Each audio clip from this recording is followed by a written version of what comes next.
Stress can be defined as a state of mental or emotional strain or tension resulting from adverse or demanding circumstances. Everybody suffers from stress in one way or another, but how stress is perceived is a very subjective matter. Stress isn't just that annoying feeling you get when things don't go your way or you feel your life is not turning out the way you planned. It's much more than that. It's your greatest enemy and your body and mind's worst nightmare. Most people would agree that a life without challenge or even a modicum of character-building hardship would be dull and monotonous. However, studies have shown that too much challenge, hardship, or change can cause an increase in the risk of illness. In fact, experts refer to stress as the silent killer. Now, what are the common causes of stress? Everyone has different stress triggers. Work stress tops the list according to surveys. Generally though, the usual causes of stress include being unhappy in your job, having a heavy workload or too much responsibility, working long hours, having poor management, unclear expectations of your work, or no say in the decision-making process, working under dangerous conditions, the death of a loved one, divorce, loss of a job, increase in financial obligations, getting married, moving to a new home, chronic illness or injury, and so many more. In fact, sometimes the stress comes from inside rather than outside. You can stress yourself out just by worrying about things. All of these factors can lead to stress. Now, having realized that stress is an inevitable part of our lives, how do we identify the warning signs and deal with stress so it does not endanger our health or kill us in the long run? Well, if you are stressed, you may experience a combination of the following symptoms: moodiness, feelings of being overwhelmed and not being in control, difficulty in breathing, low energy, headaches, upset stomach including diarrhea, constipation and nausea, aches, pains and tense muscles, chest pain and rapid heartbeat, insomnia, frequent colds and infections, loss of sexual desire and or ability, nervousness and shaking or ringing in the air, cold or sweaty hands and feet. Now, having identified the warning signs, these are practical steps you can take to deal with stress immediately. Step 1, figure out where the stress is coming from. Step 2, consider what you can control and work on that. Step 3, do what you love and eat a healthy diet. Step 4, manage your time well. Step 5, avoid alcohol, cigarettes and drugs. Step 6, review your daily and weekly activities to see what you can pick off your plate. Reducing your stack of negotiable tasks can greatly reduce your stress. Step 7, accept that you can't control everything. And step 8, maintain a positive attitude always. In conclusion, remember that stress isn't always a bad thing, but when your stress level is high, it's just your body's way of reminding you to relax and let your hair down. Pay attention.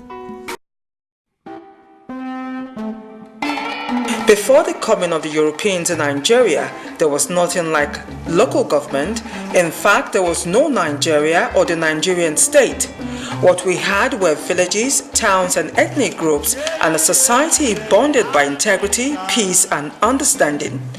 The evolution of local government in Nigeria can therefore be traced back to the colonial day.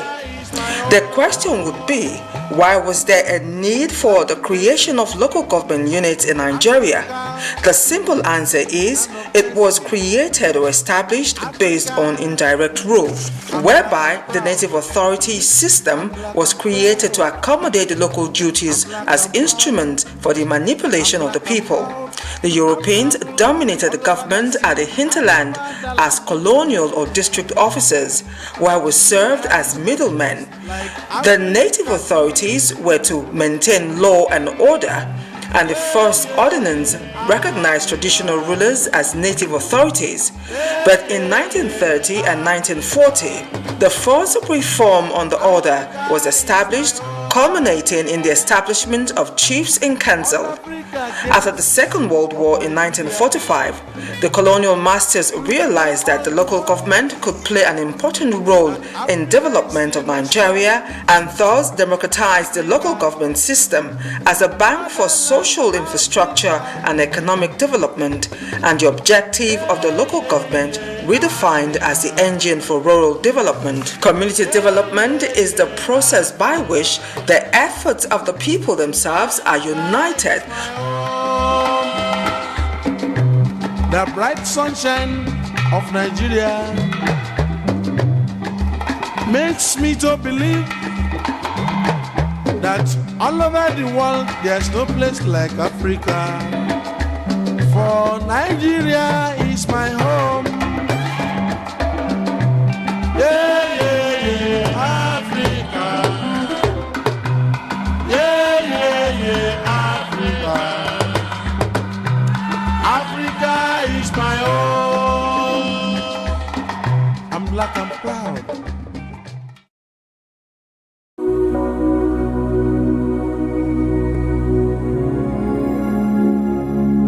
Fundamental human rights are rights that are fundamental to existence. They are not mere rights. They are fundamental, belonging to the citizen of any country, small or big, newborn or old. It is above the ordinary laws of the land, which in fact is antecedent to the political society itself. As Nigerians, our fundamental human rights are provided for under Chapter 4 of the 1999 Constitution. As Nigerians, our fundamental human rights are provided for to care for and protect us as citizens. These rights include right to life, Section 33 of the 1999 Constitution. Every person has a right to life, and no one shall be deprived intentionally of his life, save in execution of a criminal offense of which he has been found guilty in Nigeria. Number 2, rights to dignity of human person, Section 34. 3, right to personal liberty, Section 35. Right to fair hearing, Section 36. Right to private and family life, Section 37. Right to freedom of thought, conscience and religion, Section 38. Right to freedom of expression and press, Section 39. Right to peaceful assembly and association, Section 40. Right to freedom of movement, Section 41. Rights to freedom from discrimination, Section 43. Rights to acquire and own immovable property anywhere in Nigeria, Section 43. Rights against compulsory acquisition of property, Section 44 of the Nigerian Constitution as amended 1999. Nigerians, there are your rights as citizens. Today can be your day or your night. The truth sets free and also empowers. We are all born equal because every one of us have rights. We are great people, strong people. Or have you forgotten the place where two rivers meet, the people shall be great. God bless Nigeria.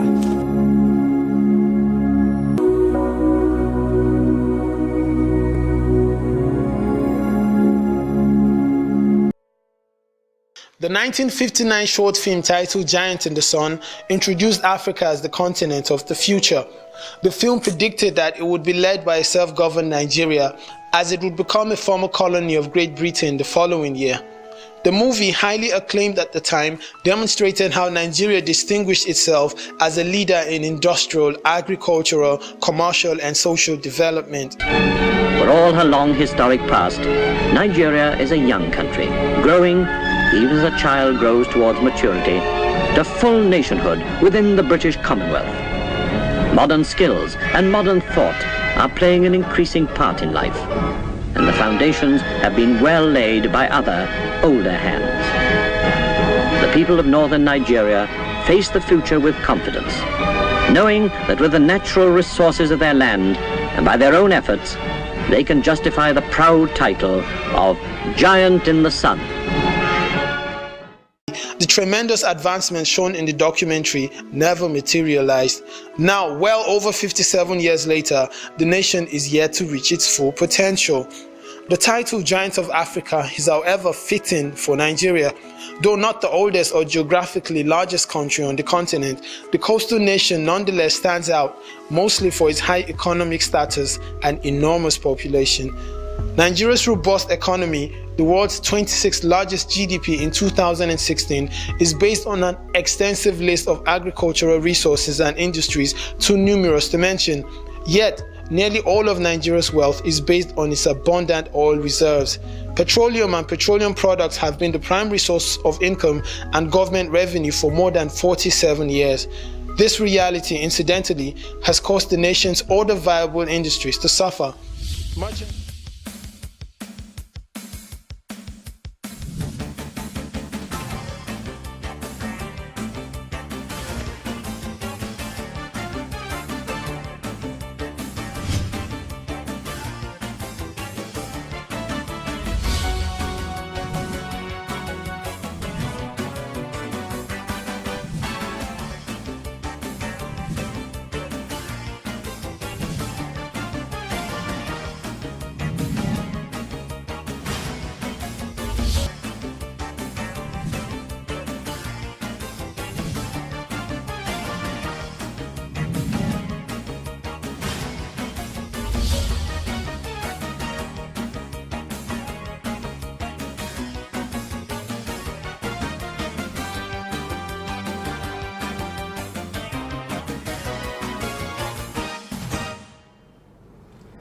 Yeah, good morning and welcome again to Summit. Today's edition is very special because today is World Anti-Corruption Day.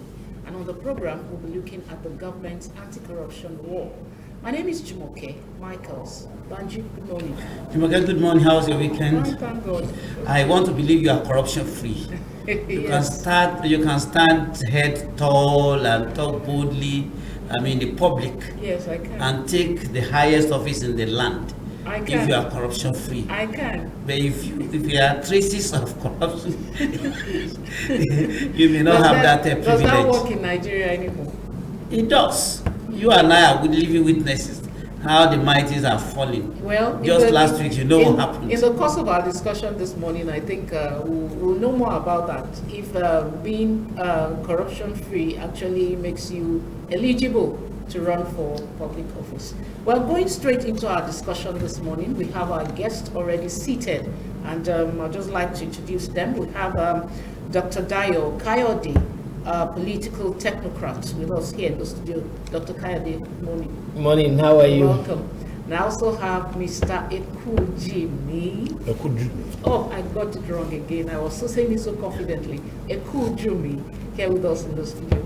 You're welcome. It's a pleasure being here. Thank you. Welcome. It's our pleasure having you today on the program. Thank you. And it's something that is heartwarming for us that men like you come out openly, agree to discuss corruption.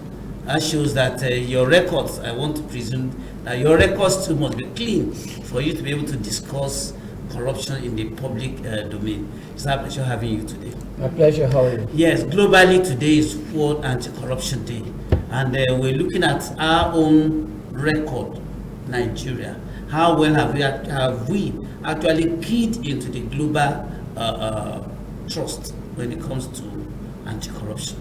Now, let's take it from the one that is very, very fresh. But we all know that Buhari, when he came in, he rode on the crest of this anti-corruption war. And just last week, he recorded a big one. A former governor and a serving senator was actually convicted for corruption cases. The case has been on for almost 12 years now, since 2007. But we got to the peak last week, and he was actually sentenced to 12 years imprisonment. Do you, if you look at it holistically, does this show that we're actually moving in the right direction as far as fighting corruption is concerned? That's Doctor. Okay, because you are saying I should look at it holistically, then I will let us first of all define what is even corruption in the first instance. Because out there, so many people don't know what even corruption is. Corruption could be likened to an anemic or antithetical behavioral pattern by someone or a group of people, and which ultimately affects socio, political, and economic well-being of a set of people living within a geographical space. So you have to mention that special character there. That is to say, any behavioral pattern that is not within the confines of Nigerian constitution can be termed corruption. Not only that, means we have financial corruption, political corruption, religious corruption, economic, because when you say something, when you are misinterpreting the Bible to fester on the society, is religious corruption. So not until when we see corruption from that holistic perspective, we wouldn't be able to know why Nigeria is being placed as, I think, number 144 within the 150 whatever nations. So to a very large extent, we have not fared well at all. The way they're also calling a big fish. What makes him a big fish? How much was on his neck? 7.6 billion, right? How about the one that was having 130 billion on his neck and is now a minister? 300 billion. 300 billion. Alimodu Sharif. How about the one that is a senator? He went to contest as a Senate president.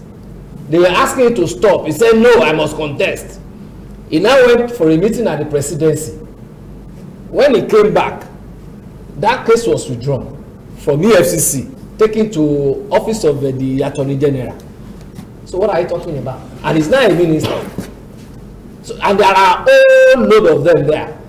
Okay, there are some that also has educational corruption that are in the Senate, in the House there. That are even governors, problems with their school certificates, and we are burying it down. And you think people are not seeing it? You think those guys are also not seeing it? The people rating, because I heard somebody asking, what are the parameters that they are using to rate? It's not only financial, and that's why I decided to let us see what corruption is holistically, not as regards only economic. In your definition, you mentioned the fact that corruption can actually be seen from different perspectives, and then it has you mentioned geographical space. Yeah. Now, does that mean that yes, what is termed corruption here may not necessarily be corruption elsewhere? Was that what you meant?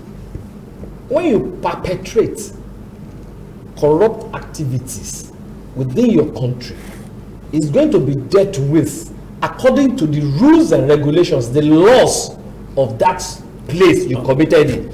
When you do it in the US, just like Peace Air is facing now in the US, but in Nigeria here, it's free. Listen, allegedly, but in Nigeria, nothing is happening to him. His passport has been seized. Before now, was this seized? Not until when the Americans came up with the issue. All right, that was when EFCC now decided to come in. But before then, back there, they said no, this thing is wrong here. Even though we have not gone to, I don't want us to go into the politics of it, because there's also the politics of it, which is not the basis of our discussion here. But because of what you asked, the spatial connotation there, that's why I was trying to bring that up. All right, even in this year 2018, like you said, Nigeria's ranked 144 out of 180 countries by the Transparency International Corruption Index. That's to say that Nigeria's ranking is still high as it used to be when it comes to issues of corruption. Does that mean that this anti-corruption war is actually not working in Nigeria for we to still be ranked that low? Well, thank you very much. It's good that we are discussing this issue, and the fight against corruption, unfortunately, in this part of the world, people tend to see it as a government responsibility alone, forgetting the fact that corruption inhibits or debars progress, peace, and development of any nation. Today we are battling insecurity. Today we have infrastructural decay. Today we have thousands of our kids who are out of school. What is the cause?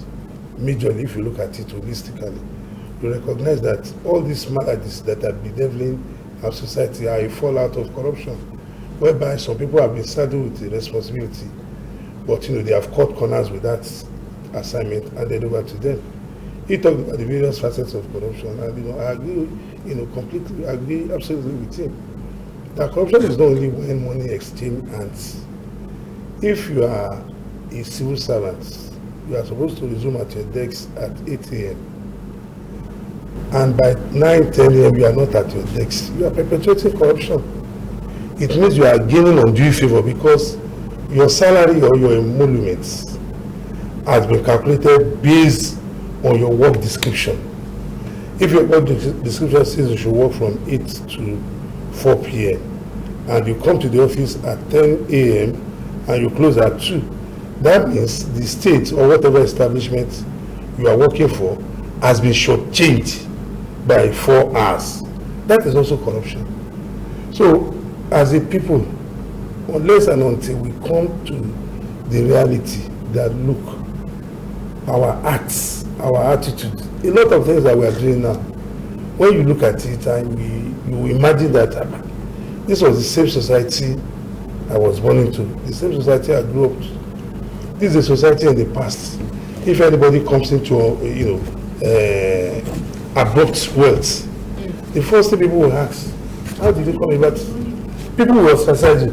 So that was a militating factor against people trying to acquire wealth, because once you come into sudden wealth, society will ask you questions. So you better remain where you are. But these days, the society does not give a damn how you come about your wealth. That's why recently one was appalled when the acting chairman of UFCC even said some mothers are planning to form. They actually have an association. Mothers of Yahoo. How can you ask? I've seen young boys and girls. They will tell you, we are using our brain, we are doing Yahoo, and I'm like, what? Because one thing I know very well as a young man is that the only thing that can prosper a nation is truth, honesty, and hard work. Anything. No society prospers by lottery, by gambling. No society prospers by people swindling one another, and that has become a lot. Somebody said government is not giving loan to people, and I asked, how many people have collected a loan from you and have paid back? When they come to you, they want to ask you for favor.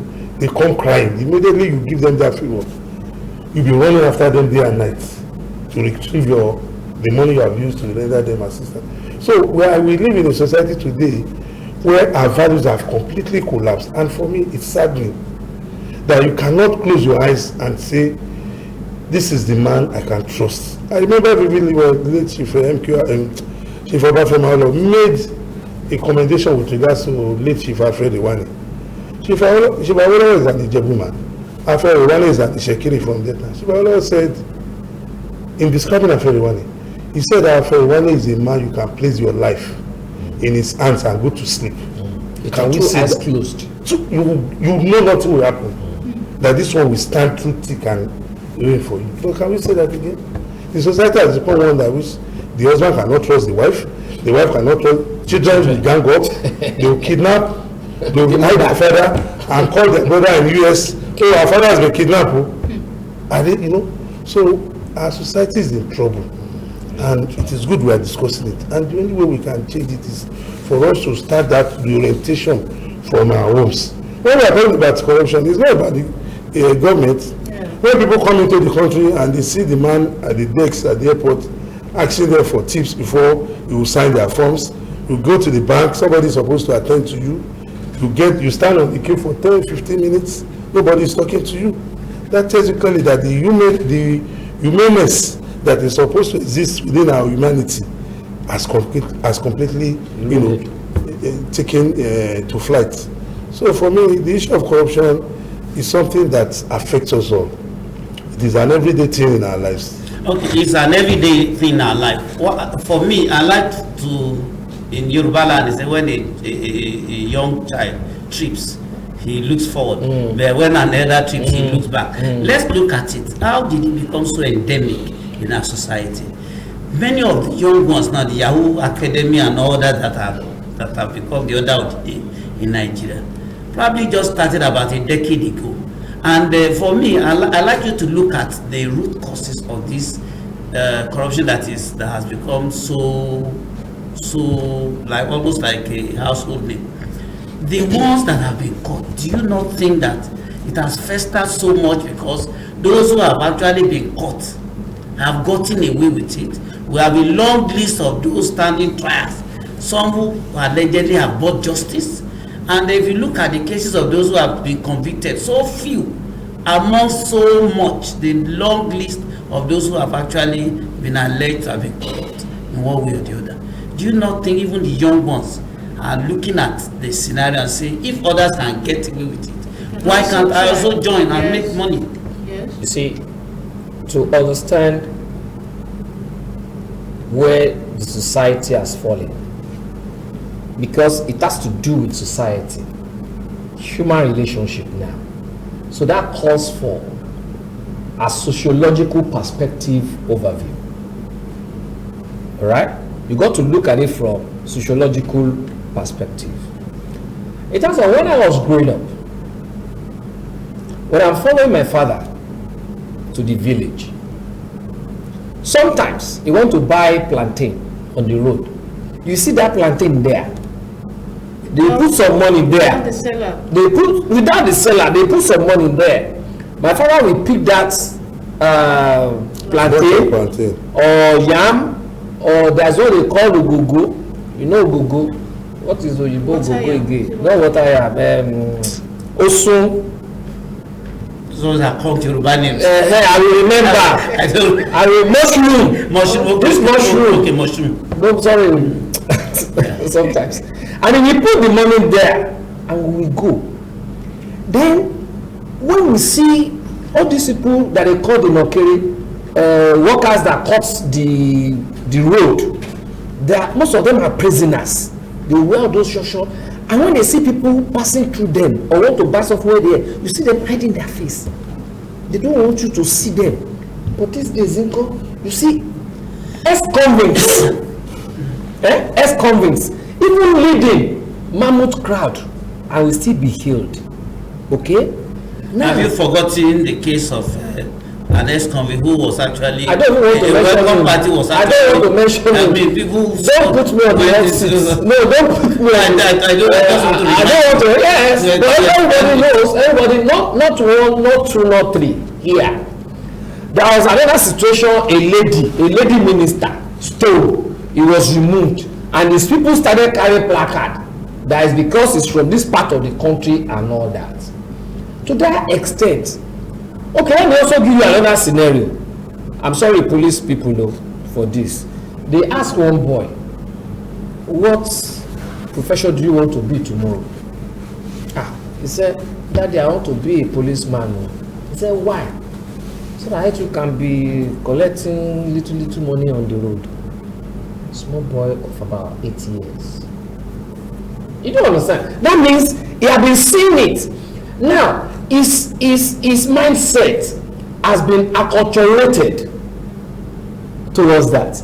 Our value system has been removed from the society. The value system that When I was coming to Lagos, my father would always tell me, "That you want to anything one show, don't spoil my name. Remember the son of whom you are. Remember the kind of training me and your mother gave you. So I cannot, my brother. Sometimes when I see some of my friends smoking, I say, when I was in university, if I smoke, if my father should know, he will disown me. That is training. That is the value that we grew up with. So at what point did we lose it?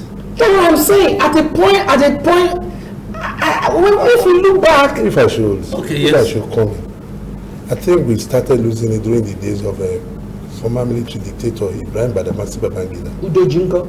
No, just hold on, please. That was one administration that helped in destroying the values of the society. It completely, because you recognize that it was during that administration that the government spokesperson came on board and said those Nigerians who were duping people were, being clever intellectually. And for me, it was appalling. And don't also forget, that was the government that destroyed the middle class. It was under that government with its economic policies. And you know that the Yorubas will have this saying that Ebi ki nwonu, koro mi wo, meaning that you can't be hungry and be rational. Hunger takes away your rationality if you are not careful. So that was a government that came up with policies that decimated those who were living between the extremely rich and the extremely poor. Those who were, before Babangida came into office, as a civil servant, you could afford a 3-bedroom flat. You could afford a car. You were having car. Your car yearly. Yeah, but when Babangida came in with his SAP, with his anti-people's policies, he destroyed the middle class because he was hell-bent on perpetuating himself in office. You know what it took us to drive him out of office in 1993? He took the election of Chief M.K. Abiola and the resistance by Chief M.K. Abiola and the civil society that an election has been conducted, a winners a match, before Babangida had to run, and left office on August 26, 1993. So what I'm saying is that. Do you not also think that the people get the kind of leadership? No, I'm sorry. No, I just wanted him to. I just want to chip in this for him. He got away with those. He allegedly got away because it's maybe in our character of. So let me also borrow you a statement, sir. Let me also borrow you a statement. Do you know that also before that Babangida, there have been war against indiscipline? So that means that thing has started before him. I'm not exonerating him. See, the decadence in our society is a trajectory of maladministration of the past, all right, that have been building and be building. When this all happens, the one coming in build on it, the one coming on it build on it, and now the thing is now spilling us straight in the face, all right. And because we have now been enlightened through social media, contact with the outside world and series of things, we're now suddenly realizing that, wow, this is where we are. No, we got to. And that's why the thing is just like this. You cannot really pinpoint that this is started. Do you understand? As also no, you can say but it didn't start from here. No. What I'm saying, it's a trajectory of maladministration since we gained independence. Yes. But there are a lot of things that were.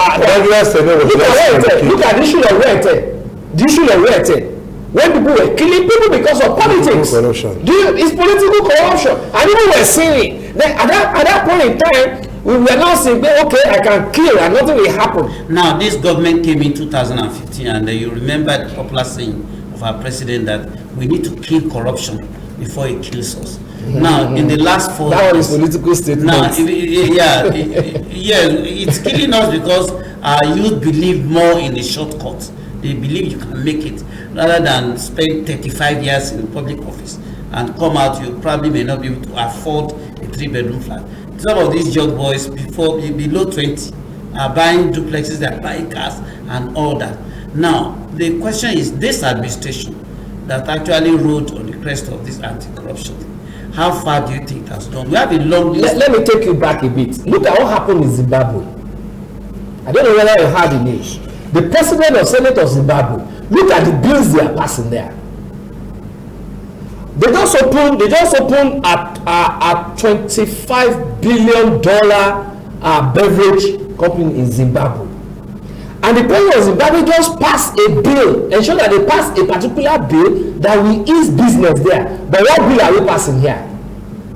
Even in the Senate, what bill are we passing here? And you tell those children are not seeing it? And you're saying you're fighting corruption with that? There's the government fighting corruption.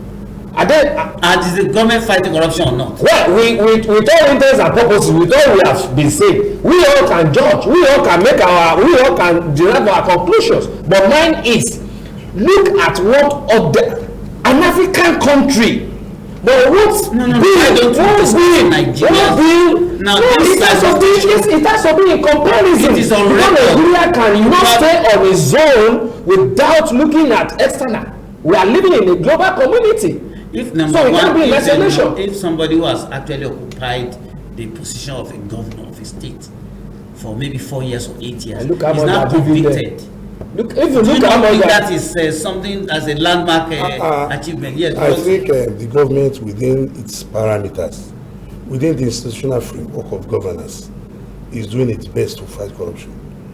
But fighting corruption goes beyond institutional of governance alone. It also permits that, look, in our family lives, have we imbibed those values? Have we reinvented the wheel? Like he said, when I was growing up... You're talking about followership now? Yes, I'm talking about followership. Because the government is like... Because I know why I asked. Do we not deserve the kind of leadership we have got over the years? Definitely. Because the leadership we have gotten are from the followership. They are also members of this society. Our leadership don't fall from heaven. So will that change ever happen? No, it will. If we have the will. Yeah. If we are determined that we want to change the narrative, it will. For some of us, no matter the name calling, we are focused on the ball. That look, this is not the way to go. We have to change. That is why the fight against corruption must start from our homes, with the training we give our kids. You know, when we were growing up, we were always afraid of tarnishing your father's name. Yes. But these days, your name does not matter. Even the father will say, go and tarnish it. Just go and tarnish it, just make money. Yes. That is where we are. President Muhammadu Buhari can only fight corruption within the ambit of the institutions of government. He can't come within his own capacity. He can't come and within his own capacity. He doesn't know what is happening in my local government. Well, as much as you say that much of the education on anti-corruption should begin from the family, yes, from the home. From the home. I believe, like Banji is still trying to, because that question is asking, I still want to reiterate it, that don't you think that, okay, we cost this, the people cost this, because it's the people we vote for that are in power. Yeah. Most of the time, let's say 80 over 100. Now, don't you think this youth also, like he's saying, are looking up to leadership? People who have corruption cases are in office. People who we know is in public space have cases are closed and put away, and then you hear nothing about it. Don't you think these issues is like a cankerworm that is eating into this youth and making them feel that there's no better way to live life than, and that anything you do, you can get away with it. You go to court now, you do plea bargain, and you are let go. And the monies are still with them. No, I agree with you that, you know, the youths, most of the atrocities they commit is because they look at the leaders. And don't forget, when we are talking about leaders, it is not only the elected. I know. Your father is your leader. My first mentor, my first role model as a child was my father and my mother. It is wherever they move, they are my first contact with socialization. If my father says taking what belongs to another person is the rightful thing, I will take it as the law. But if my father has trained me in a way that, look, whatever you have not worked for, please don't touch it. Take it as a norm. That will be the normal thing. So I agree with you that leaders at various levels have failed us. But I'm asking, is that the way to go? Some of us are here today because we have kept up with how we were brought up. I'm a father as I'm sitting here. A lot of times I tell my kids that, look, 90% of my attitude, of my character, I copied it from my father. My father will tell you that you can do anything, but please don't be involved in stealing. ìjọ tó bá jalè máa pẹ̀ lọ́mọ Bẹ́ẹ̀ni. you're on your own. And that one will stick Okay, to your Nigerians head. have actually got to a stage where they are desirous of even better exemplary leadership. Now, when the issue of hate speech... Are they exemplary citizens? I was trying to drive at a point. When the issue of the hate speech bill was actually being discussed, Nigerians were saying, yes, fine, if you insist on passing this bill, go ahead. But it was also extended to corruption. So whoever is involved or found guilty of corruption must also face death penalty. No, the Senate leadership came out and said, no, it won't get to that extent. The death penalty will not apply to corruption. Do you think that is something that will take us to the Eldorado, where we think we should be in terms of reducing corruption? Do you think death penalty, for instance? If are you talking? Yeah, I would like Mr. Ekujumi to. Okay. Well, for me, as a person, and somebody who is conversant with our social environment, I wouldn't subscribe to death penalty for some cases. You know why? Because I know we have a warped judicial system. Good. This is a country where if we commit a crime, the judicial officers will pick up Mr. B because we don't have the necessary biometrics to identify people. So I would rather prefer other lighter sentences because when you have death penalty, it cannot be correct. Even the 8 bill speech that is being proposed, some of us have come out to say, look, the death penalty option there, is too draconian. I'll prefer maybe 10 years, maybe 10 million and what. But what is hate speech? How do we define hate speech? Okay, how do you... Who determines hate speech? No, that's not focused today, but you are... Okay, yes, that's a matter for another day. A matter for another day. Yes, so for me, I would not support, death penalty because we don't have the necessary infrastructure that can guard against mistakes, against errors, against, even miscarriage of justice that might occur. But I believe that as we develop with time, I believe we can refine our judicial system to know that according to international law, these are the penalties that should go with this type of offenses and what have you. Yes, well, the number is there on the screen. Would like you to be part of this discussion because I know this is something that is very dear to the heart of all Nigerians, talking about anti-corruption war.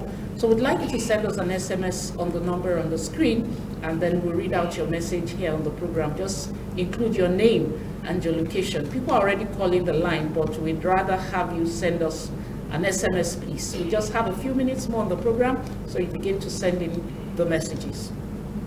Now, there have been several challenges. When some people are caught, there are plethora of reasons why they probably went into one form of corruption or the other. Now, job security.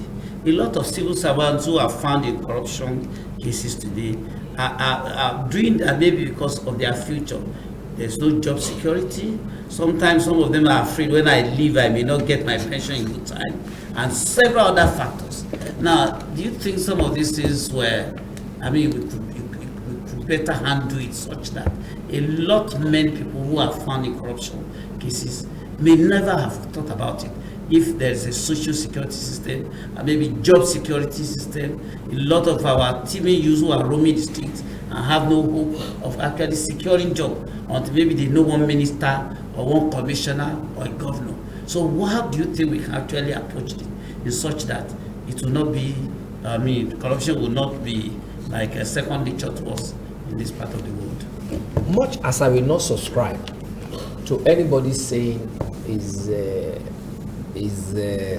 being caught in any corrupt practices because of job security and all that.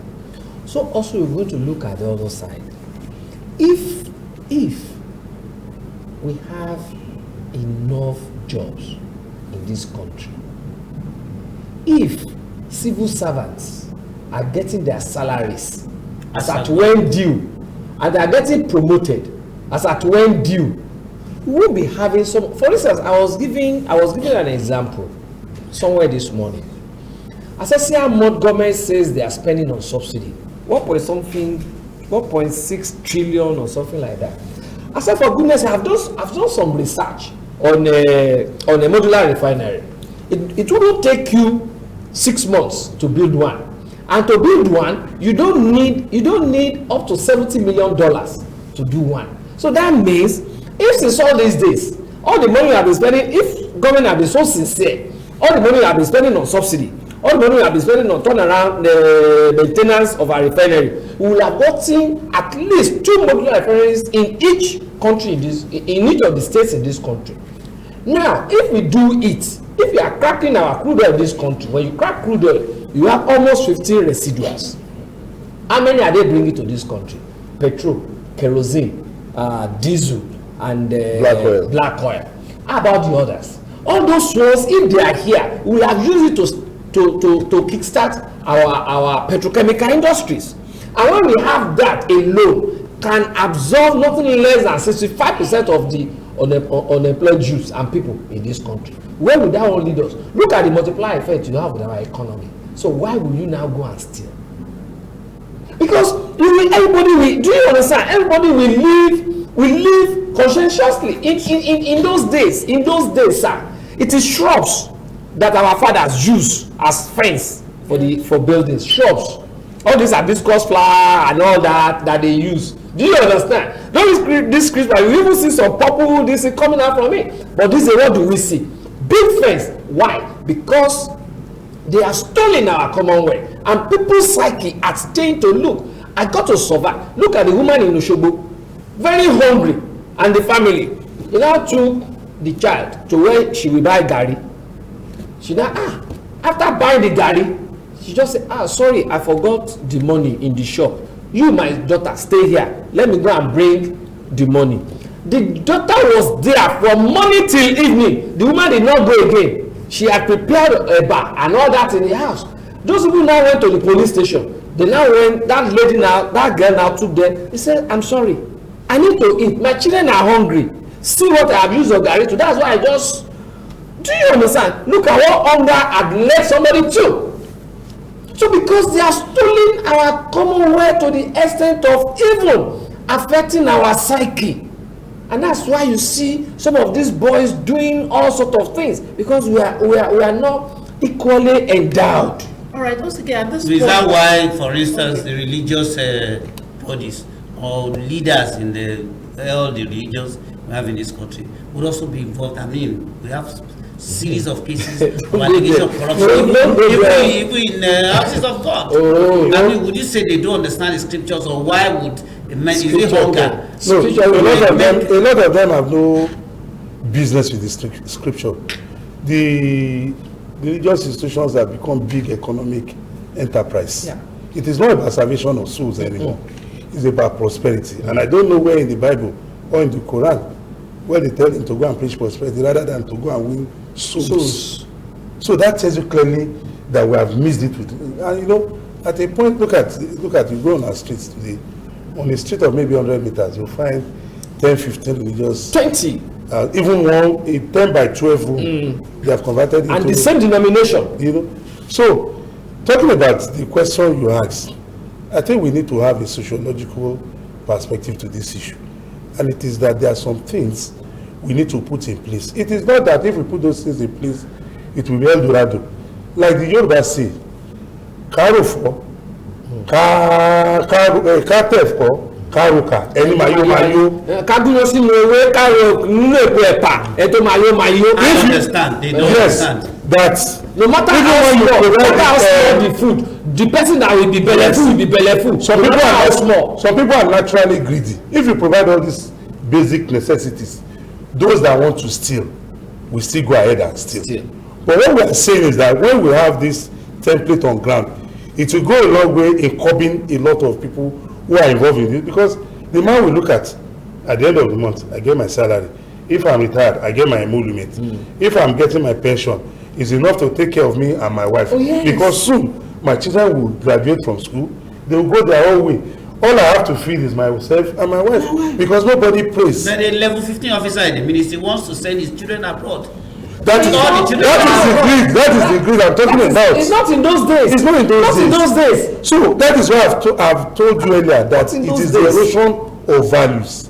We don't value the communal relationship that exists in the home anymore. A father will sit down and the mother, the daughter will bring home money. you not ask, when did you start work?